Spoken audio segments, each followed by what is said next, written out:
Sejam todos muito bem-vindos à nossa Masterclass sobre desempenho de hélices. Tenho certeza que todo mundo que gosta de propulsão aeronáutica vai gostar bastante aqui do nosso rápido papo sobre desempenho de hélices. Hoje vamos falar sobre esses 5 tópicos. Primeiramente, vamos debater por que é o grande interesse nosso em estudar hélices. Depois vamos ter um sumário sobre o desempenho de hélices. Vamos falar um pouquinho sobre a metodologia de Adkins-Liebach, que depois vai ser usada em um exemplo prático de cálculo de hélice. Vamos calcular o desempenho e o projeto de uma hélice para uma aeronave monomotora. Vamos calcular todo o desempenho dela e depois fazer uma visualização geométrica. Iniciando porque a gente tem esse grande interesse em estudar hélices. Bom, basicamente, a propulsão a hélice ela tem um grande potencial de reduzir o consumo de combustível de aeronaves. Nesse gráfico aqui nós temos no eixo Y o consumo energético por assento quilômetro, ou seja, quantos megajoules você precisa para levar um passageiro numa distância de 1 km. E temos aqui diversas aeronaves em marcadores vermelhos são jatos e em marcadores pretos são aeronaves a hélice, turbohélice. E nós vamos pegar aqui 2 pontos para serem comparados. Esse primeiro ponto, que é um dos pontos mais inferiores aqui das aeronaves a jato, que é o Fokker 100 com motores Rolls-Royce Spey. E vamos pegar esse outro ponto, que é o ponto mais inferior das aeronaves a turbohélice, que é o ATR 72-600 com motores PW127. Bom, comparando esses 2 pontos, nós conseguimos ver aqui uma diferença bem impressionante de 30% de redução no consumo energético por assento quilômetro entre uma aeronave turbohélice e uma aeronave turbofan, com mais ou menos o mesmo ano de entrada em serviço. E basicamente por que isso acontece? Nós temos aqui a razão na física do sistema propulsivo, quando nós temos uma hélice que desloca uma maior vazão mássica com menor ΔV, nós temos uma maior eficiência propulsiva. Nessa imagem aqui, conseguimos ver do lado esquerdo o Fokker 100 com os motores Rolls-Royce Spey e do lado direito o ATR 72. Notem aqui a grande diferença entre a área dos propulsores. Aqui no caso do Fokker 100 nós temos um diâmetro de fã de aproximadamente 1,2 metros, o que nos dá uma área de aproximadamente 1 metro quadrado. E do lado direito a hélice do ATR com um diâmetro de 4 metros, o que nos dá uma área aí de quase 13 metros quadrados. Portanto, esse propulsor em azul, a hélice, ela vai ter uma vazão mássica muito maior, notem a diferença aqui da área do seu tubo de corrente, e, portanto, ela vai precisar imprimir um menor delta velocidade para gerar a mesma tração.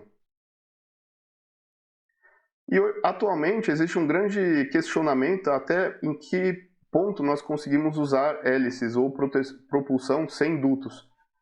Nesse gráfico aqui nós temos diversas configurações de propulsores. No eixo X nós temos a razão de pressão do fã, ou seja, basicamente quanto de delta pressão ele aplica sobre o escoamento, que depois vai virar uma delta velocidade. E no eixo Y, a eficiência propulsiva do fã. E notem que é mais ou menos o que a gente falou anteriormente. Quanto maior é a razão de pressão do seu propulsor, maior é o ΔV que você imprime ao escoamento, maior a aceleração que você imprime ao escoamento, menor vai ser a eficiência do seu sistema, a menor eficiência do seu sistema propulsivo, eficiência propulsiva, já que você vai estar, vamos ver mais para frente, gerando uma grande derrapagem entre o seu slipstream e sua velocidade no infinito. E basicamente nesse gráfico nós conseguimos ver aqui diversas gerações de motores. Nós temos aqui os turbofans clássicos aí dos motores dos anos 80, 90. Temos os gear de turbofans, ou seja, turbofans engrenados, que atualmente operam aí, segundo esse gráfico, uma razão de pressão entre 1.2 e 1.4, uma imagem aqui de exemplo de um gear de turbofan.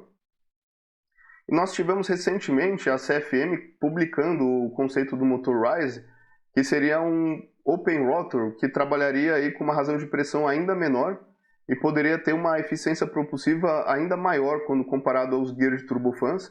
E basicamente ele oferece uma meta de redução de 20% de consumo contra os turbofans atuais. Essa é a lógica, nós reduzirmos a razão de pressão do fã, reduzirmos o ΔV ao escoamento e dessa forma ganharmos eficiência propulsiva. Um outro ponto aqui bem interessante que nós vamos ver nesse vídeo do Buffalo, hélices, ainda mais essas hélices bem grandes, elas oferecem um desempenho de pista superior. Notem aqui o DHC-5 Buffalo iniciando a corrida de decolagem ele tem dois motores de 3.000 HP e duas hélices de 14,5 pés cada. São hélices maiores que o ATR. Notem que ele começou a corrida de pista, ele já fez a decolagem. É realmente impressionante o desempenho que essa aeronave traz. E, basicamente, por ele ter essas hélices gigantescas, ele consegue deslocar uma grande massa de ar para um pequeno delta velocidade e, como falamos, ter uma maior eficiência propulsiva. Esses dois gráficos, eles exemplificam isso muito bem. Nesse gráfico da esquerda, nós temos aqui no eixo X o carregamento do disco, ou seja, quantas libras de tração você coloca na área do disco em pés quadrados. E no eixo Y, nós temos a capacidade do seu disco de gerar tração estática por HP. Notem que hélices com discos menos carregados conseguem gerar aí para cada HP de 3 a 5 libras de tração estática. E já fãs, como é o nosso exemplo do Fokker 100, eles geram aí, por serem discos muito mais carregados, praticamente 1 libra de tração estática para cada SHP que você injeta. E outro parâmetro aqui que é muito interessante de notar é a razão de passagem. Atualmente, nos turbofans, nós estamos trabalhando aí com gear de turbofans com razão de passagem de 10, 12 para 1. Quando nós estamos falando de hélices, estamos falando de razão de passagem de 60 até 100. Ou seja, a cada 1 kg de segundo que seu motor turbo-hélice ingere, a sua hélice ela desloca de 60 a 100 vezes mais, ou seja, de 60 a 100 kg por segundo. Dessa forma, a gente consegue ganhar muita eficiência propulsiva, especialmente em baixas velocidades. Agora que nós entendemos por que nós estamos tão interessados em estudar hélices, basicamente por termos um menor consumo energético e oferecer um maior desempenho de pista, principalmente em baixas velocidades, nós vamos fazer um sumário rápido sobre desempenho de hélices. Basicamente, quando nós falamos de eficiência de hélice, nós temos 3 mecanismos de perdas. A eficiência de hélice nada mais é do que a potência de voo que você tem, que é a tração vezes a velocidade, dividida pela potência mecânica que você está injetando na hélice. E nós temos 3 mecanismos ou 3 fontes de perdas. Basicamente, a primeira fonte está relacionada às perdas de quantidade de movimento axial. A segunda fonte é o arrasto 2D do aerofólio. E a terceira fonte é a quantidade de movimento rotativa, que não contribui para a direção de voo axial. Falando um pouco da primeira fonte aqui de perda, ela está muito ligada ao que nós falamos da eficiência propulsiva. E nós vamos trazer aqui alguns croquis para exemplificar para vocês qual que é o conceito físico. Basicamente, nós conseguimos descrever a tração de um determinado sistema propulsivo como a vazão mássica que passa por ele, vezes a velocidade de saída, menos a vazão mássica admitida por ele, vezes a velocidade de entrada. Como nós conseguimos ver aqui nesse nosso propulsor, ele tem uma vazão mássica aqui com uma velocidade V0, e ele acelera o escoamento até uma velocidade Vs. E notem que esse primeiro propulsor aqui do nosso primeiro exemplo é um propulsor de alto carregamento, onde nós temos um alto ΔV entre V0 e Vs. Dessa forma, nós temos um grande gradiente de velocidades entre a velocidade no infinito e a velocidade gerada pelo propulsor, o que nos traz muitas perdas dissipativas, aqui exemplificadas por esses raiozinhos aqui. Lembrando que no infinito, esse delta velocidade vai ser misturado no escoamento e vai voltar para o perfil do infinito ajusante V0. Se nós temos um propulsor de baixo carregamento que vai imprimir um pequeno ΔV para o nosso escoamento aqui a montante, nós temos uma maior vazão mássica para gerar a mesma tração, porém um menor ΔV. Dessa forma, essas perdas dissipativas são muito menores. Falando de uma forma bem simplificada, nós temos um derrapamento menor entre o nosso tubo de corrente VS, que foi acelerado, versus o tubo de corrente que está aqui no infinito, exemplificado pelas setas azuis. O segundo mecanismo de perda está ligado ao arrasto 2D do aerofólio.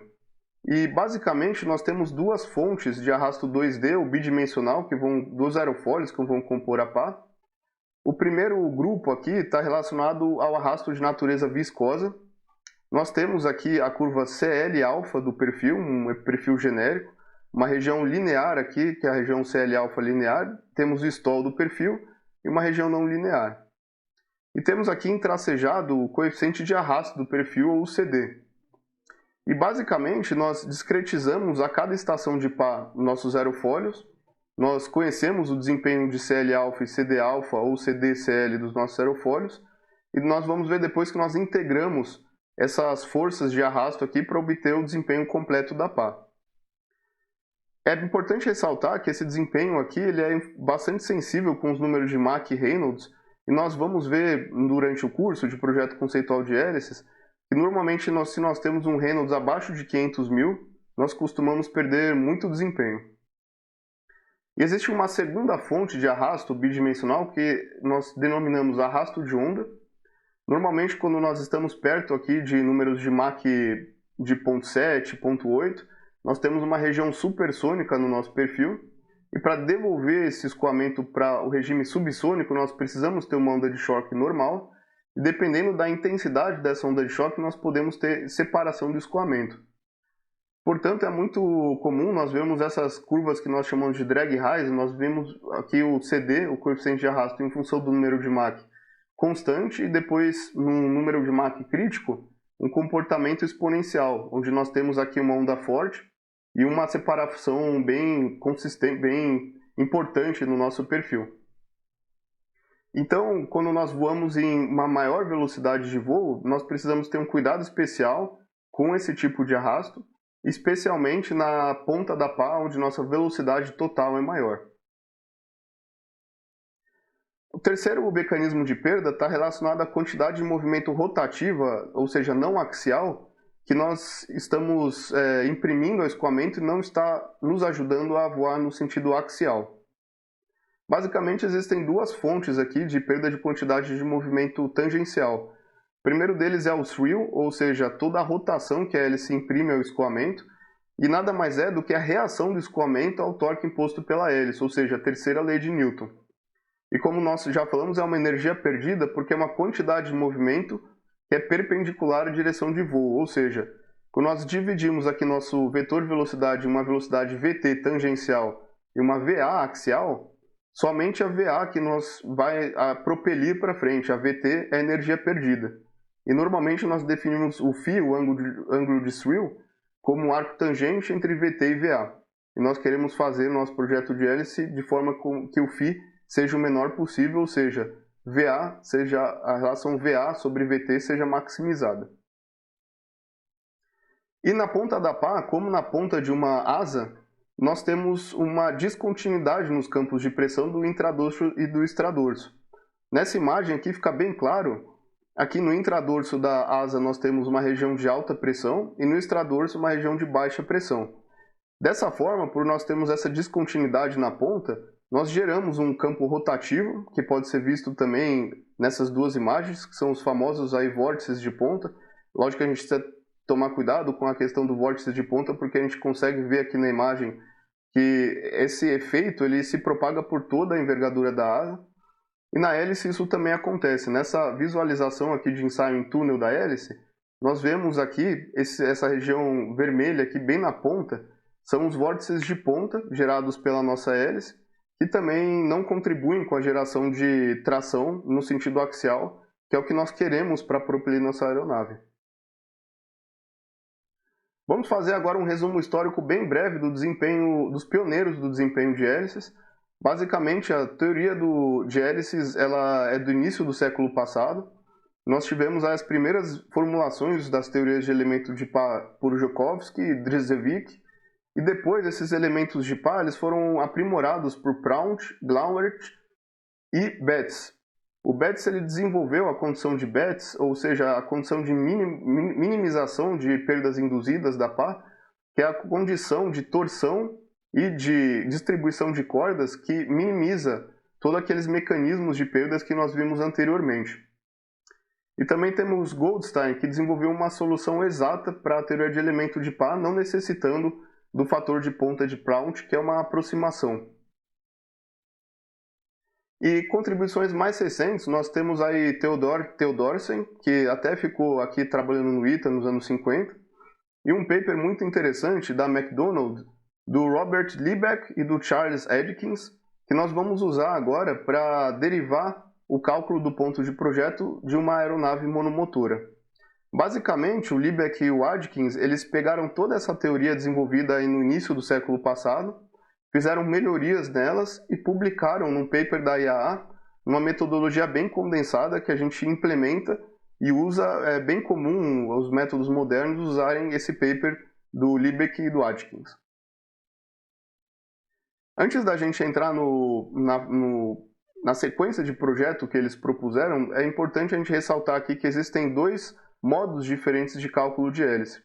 O primeiro módulo é o módulo de projeto ou ponto de projeto, ou on design, onde vamos especificar como entrada a potência ou atração almejada, a rotação da hélice, a velocidade, as polares conhecidas dos aerofólios, ou seja, o CD em função de CL em cada local, o diâmetro, o número de pás e o CL de projeto. E como saída, usando a condição de Betz, ou seja, a condição de minimização de energia perdida, nós vamos ter a distribuição de cordas, de torção e de eficiência.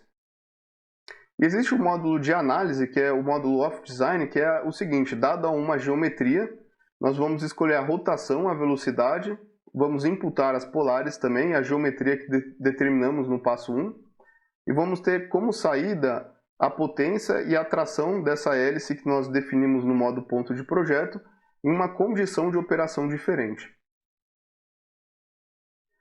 E antes de falarmos sobre o método do Adkins-Liebeck, vamos recapitular os grupos de metodologias que existem para simular hélices. Existem elementos bem simples, como o disco atuador, e elementos bem complexos, que são métodos numéricos com soluções potenciais, VLM ou RAMS, e elementos aqui de simulação que estão no meio do caminho, ou seja, a gente tem um bom compromisso entre a complexidade e a representatividade, que são os famosos métodos de elementos de par. Basicamente, no nosso curso de projeto conceitual de hélices, nós vamos focar nas opções 2 e 3, que são o agrupamento do elemento de par com a teoria de momentum e o agrupamento da teoria de par com a teoria dos vórtices. Vamos falar um pouquinho também do disco atuador, trazendo alguns exemplos, e vamos tocar bem superficialmente sobre os outros métodos numéricos. Basicamente, com essas teorias de elemento de par, nós conseguimos aí uma solução bem interessante para usarmos nas fases iniciais de projeto, porque nós não precisamos do custo computacional que os métodos numéricos de potencial, VLM e o RAMS, normalmente precisam, e não temos simplificações tão grandes quanto o disco atuador nos traz.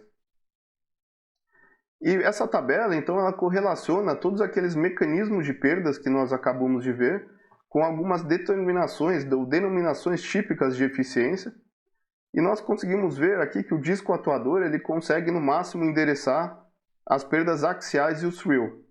Se nós queremos incluir também o arrasto 2D e os chip losses e chegar na eficiência completa da hélice, temos que trabalhar aí com o elemento de par, que é o que nós vamos fazer com um exemplo prático agora.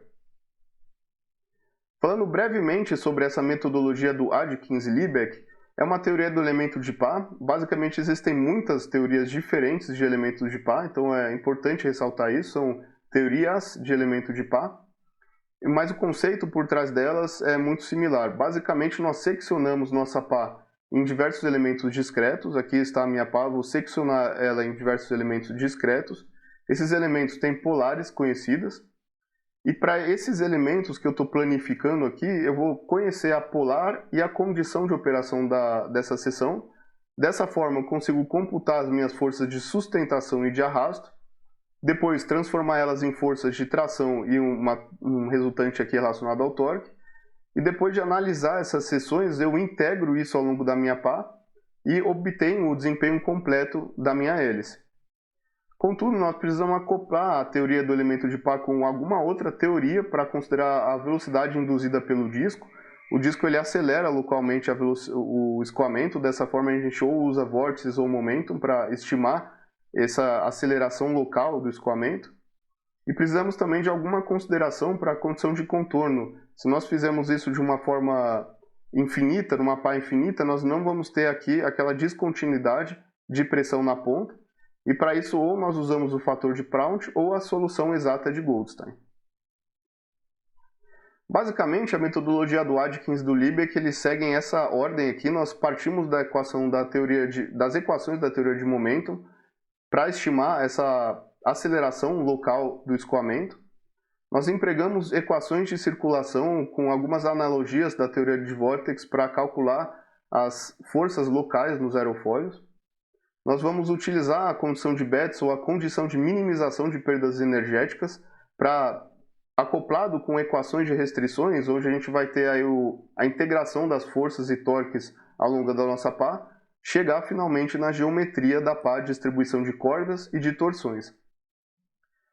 No curso de projeto conceitual, nós vamos andando passo a passo ao longo de cada uma dessas caixinhas aqui do método do Adkins-Liebeck, mas basicamente a mensagem que eu queria deixar aqui para vocês é que nós temos um cálculo iterativo nessa variável zeta, que é a razão entre V', a velocidade de deslocamento da esteira, e V maiúscula, sua velocidade de voo. Nós prosseguimos com diversos cálculos aqui das seções, integramos as forças aí ao longo da pá, e depois fazemos um cheque de convergência de zeta, de V' sobre V. Se nós não conseguimos convergir ainda, nós vamos refazer a distribuição aí de cordas e de torções da nossa pá. E basicamente nós oferecemos também no curso toda essa metodologia implementada em uma planilha. Nós temos uma macro aqui, temos uma seção de entrada de dados, toda a seção de resolução aqui daquele processo de convergência, e uma região aqui de saída dos principais resultados, né?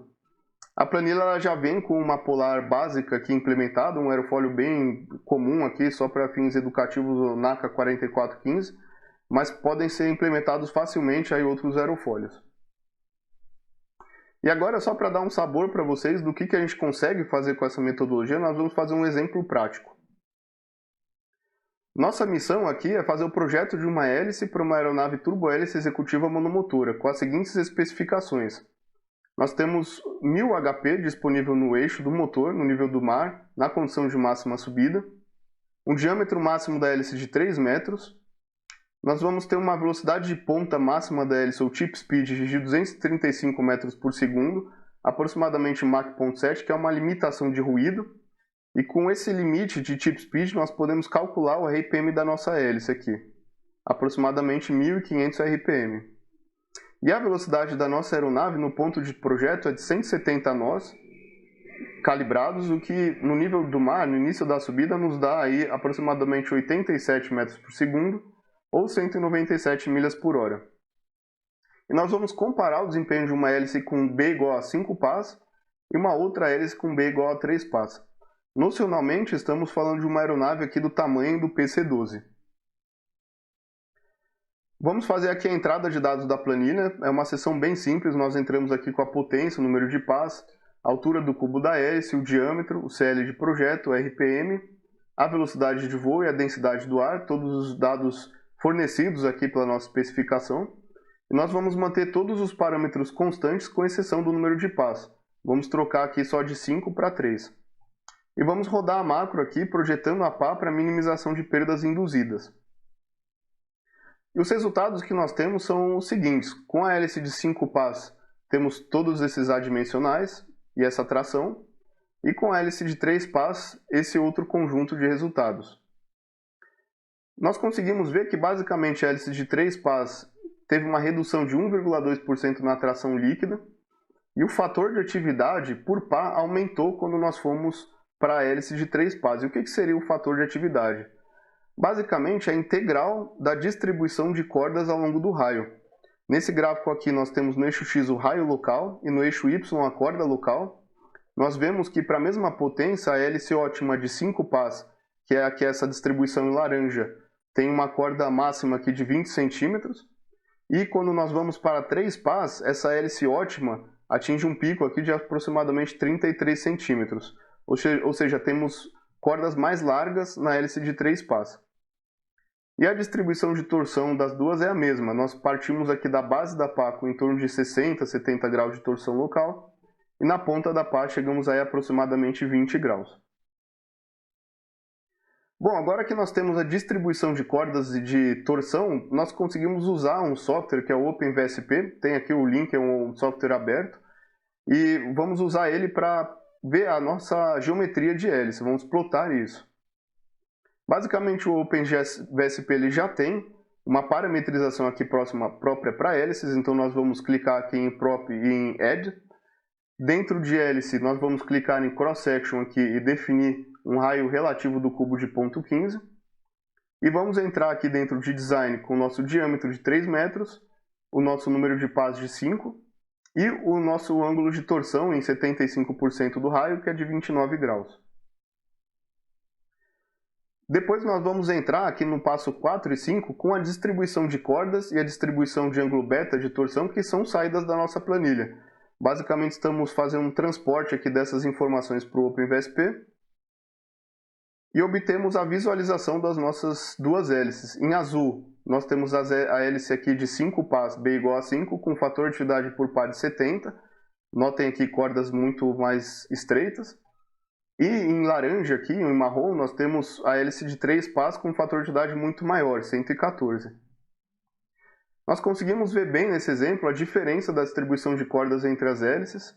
E basicamente, não é sempre que isso acontece, mas no nosso caso, a gente aumentando o número de pás, a gente reduziu o carregamento por pá, reduzimos as cordas das nossas pás, e nós com menores cordas, ou seja, com menor fator de atividade, nós temos uma tendência de ganho de desempenho, em especial com uma maior velocidade. Lembrando que aqui nós olhamos basicamente para o desempenho e ao longo do curso de projeto conceitual nós vamos falar sobre o peso e o custo também. Logicamente essas pás vão ter pesos e custos diferentes e o projeto global da pá ou de uma hélice completa tem que olhar para todas as disciplinas, desempenho, peso e custos. Bom, espero que vocês tenham gostado aí dessa rápida Masterclass sobre desempenho de hélices. E fica aqui o convite para todo mundo que gostou dessa Masterclass de se inscrever no nosso curso de projeto conceitual de hélices. Foi um curso que nós fizemos aí com bastante carinho, aí, com bastante atenção para vocês. É um curso que eu gostaria de ter feito aí há 10 anos atrás, quando eu comecei a trabalhar no assunto. Realmente ficou numa sequência bem interessante aí de aprendizado. A gente vai subindo bem aos poucos a escadinha de aprendizado.